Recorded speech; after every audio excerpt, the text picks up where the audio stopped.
আউযু বিল্লাহি মিনাশ শাইতানির রাজিম। বিসমিল্লাহির রহমানির রহিম। বাংলাদেশ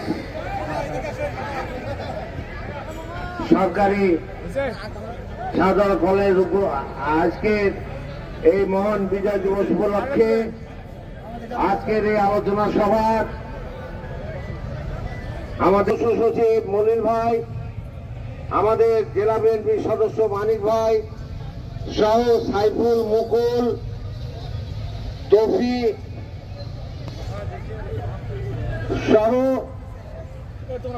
সম্মানিত নেতৃবৃন্দ এবং ইউনিয়ন এবং ওয়ার্ড ছাত্রদল, যুব দলের মূল দলের নেতৃবৃন্দ, আমি নাম অনেকের বলতে পারলাম না, এবং আমাদের এই কলেজের অধ্যক্ষ সাহেব সহ প্রফেসর সহ সাংবাদিক ভাইরা, সবার প্রতি সালাম, আসসালামু আলাইকুম।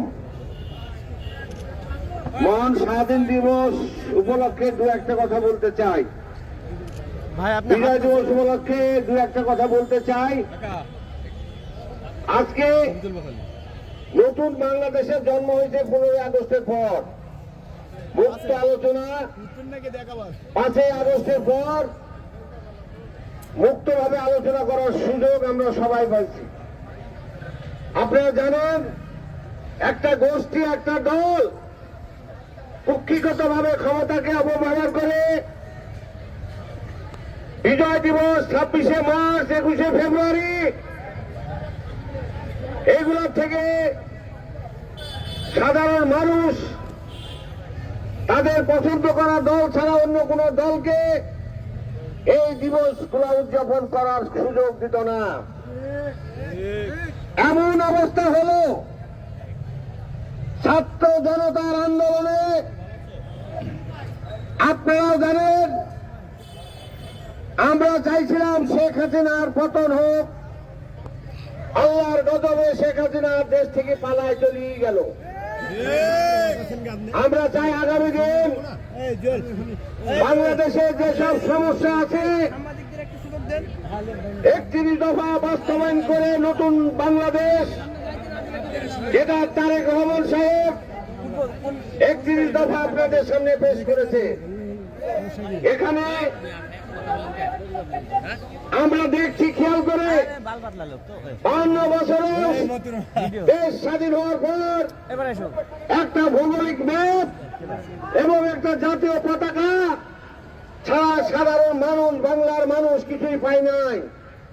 তাই আগামী দিন আমরা চাই মানুষের বাসস্থানের ব্যবস্থা করার জন্য, চিকিৎসার ব্যবস্থা করার জন্য, বেকার সমস্যার সমাধান করার জন্য, মা বোনদেরকে রেশন কার্ড পদ্ধতি চালু করার জন্য এবং প্রত্যেকটা মানুষের ডাক্তারি যাতে চিকিৎসা পায় তা নিশ্চিত করার জন্য আমরা 31 দফা বাস্তবায়ন করে নতুন বাংলাদেশ সৃষ্টি করতে চাই, ইনশাআল্লাহ।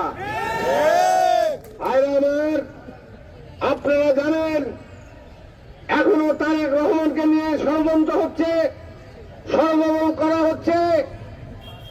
আমরা বলতে চাই, বর্তমান তত্ত্বাবধায়ক সরকারকে পরিষ্কারভাবে, আপনাদের ব্যর্থতা হলে আমাদের কাঁধে আসে, আমরা আপনাদের ব্যর্থতা মানে আমাদের ব্যর্থতা, তার মানে এই নয় যে তারেক রহমান দেশে আসবে না। তারেক রহমানের বিরুদ্ধে কে বা কারা ষড়যন্ত্র করবে, এইগুলা বাংলাদেশ জাতীয়বাদী দল বরদাস্ত করবে না। যদি কোন রকম ষড়যন্ত্র পায়, তারা চলে বা হয়, অবশ্যই আবারও বুকে রক্ত দিয়ে রাজপথে প্রমাণ করা হবে যে তারেক রহমানের জনপ্রিয়তা কতটুকু আছে। বাংলার মানুষ, বাংলাদেশের মানুষ তারেক রহমানের নেতৃত্ব মেনে নিয়েছে। সরকার প্রধানকে বলতে চাই, আপনি এটাকে মেনে নিয়ে আমাদের প্রাণের দাবি, আমাদের জানের দাবি, আমাদের প্রাণ তারেক রহমানকে দেশে এনে আমাদের মাঝে দেন। আমরা এটাই চাই। আমরা চাই না নতুন করে বাংলাদেশে আবার আন্দোলন হোক। আন্দোলন করে আপনাদের পদত্যাগ করে তারেক রহমানকে আনতে হবে, এরকম কোন ইচ্ছা বাংলাদেশ জাতীয়বাদী দলের নাই। আপনারা আমার নেতা তারেক রহমান সাহেবকে বাংলার মাটিতে আনার যত রকম প্রক্রিয়া আছে আপনি সমর্পণ করবেন, এটাই আমরা চাই।